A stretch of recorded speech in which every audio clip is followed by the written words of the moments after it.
ரூ. 1,00,000 வந்து அன்புக்கு கிடைக்குது. அந்த பணத்த வச்சு கண்டிப்பா நம்ம வந்து ஜீவாவோட கடன பூரா அடைச்சிடலாம். அதுக்கப்புறம் வந்து அவருக்கு கிடைக்கக்கூடிய ஆர்டர நம்ம சேர்ந்து ஷேர் பண்ணி செய்யலாம். அப்படின்ற இடத்துக்கு நம்ம அன்பு வராப்புல. அதில வந்து ஒரு பெரிய வெற்றி வந்து அவருக்கு வந்துருக்கு. இன்னும் அவங்க ஹோட்டலோட நேம் வந்து பார்த்தீங்கன்னா, ரொம்ப டாப் லெவல்ல போயிருது. ஸோ ஆனா கண்மணிய பொறுத்தவரைக்கும் எப்படின்னு பார்த்தீங்கன்னா, இந்த வெற்றிக்கு அவங்க தான் காரணம்னு பெட்ல படுத்திருக்க அவங்கள கூட்டு வந்து இவர் மேடையிலே வச்சு அந்த பரிசு எல்லாத்தையுமே வாங்கிறாரு.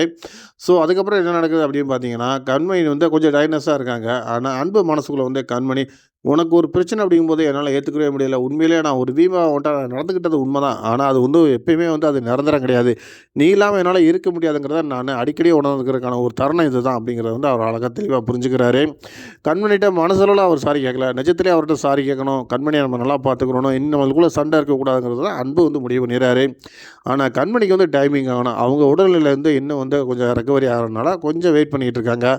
அதே நேரத்தில வந்து பார்த்தீங்கன்னா, அன்போட அம்மா வந்து என்ன பண்ணுறாங்கன்னா, "வாங்க எல்லாரும் போய் கோயிலுக்கு போவோம்" அப்படின்னு சொல்லி கோயிலுக்கு கூட்டு போறாங்க. அந்த கோயிலோட ஸ்பெஷல் என்ன அப்படின்னு பார்த்தீங்கன்னா, இந்த கோயில்ல வந்து புருஷன், பொண்டாட்டி 2 பேரும் சாமி கும்பிட்டாங்கன்னா, கண்டிப்பா அவங்க லைஃப் நல்லாயிருக்கும். அவங்களுக்குள்ள எந்த பிரிவினையும் இருக்காது அப்படிங்கிறத வந்து அவங்க ரொம்ப தெளிவா அழகா சொல்றாங்க. அத வந்து அன்போட தம்பிட்ட வந்து அவங்க எடுத்து சொல்றாங்க. அதனால அந்த கோயில்ல எல்லாருமே போய் ஸ்பாட்ல வந்து எல்லாருமே சாமி கும்பிடுறாங்க. இதுக்கிடையில வந்து கண்மணிய யார் இப்படி கடத்திட்டு போனதுக்கான வாய்ப்புகள் என்ன அப்படிங்கிறத கேமரா செக் பண்ணி பார்க்கும்போது 2 பேர் இப்படி வர்றாங்க. போலீஸே அவங்கள கையோட புடிச்சிட்டு வந்துர்றாங்க. புடிச்சிட்டு வந்து காரணத்த கேட்கும்போது, அவங்க "இல்ல சார், இந்த இந்த போட்டியில கலந்துக்கிட்ட ஒரு குரூப் தான் இந்த மாரி பண்ணியிருக்காங்க" அப்படின்ற ஒரு இத சொல்றாங்க.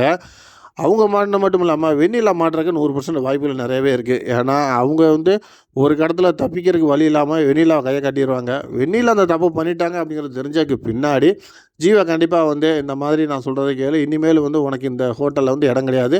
உன்னுடைய ஃபைனான்ஸ் எங்களுக்கு தேவையில்ல அப்படின்ற முடிவ சொல்றதுக்கு ஜீவா ரெடி ஆகுறாரு.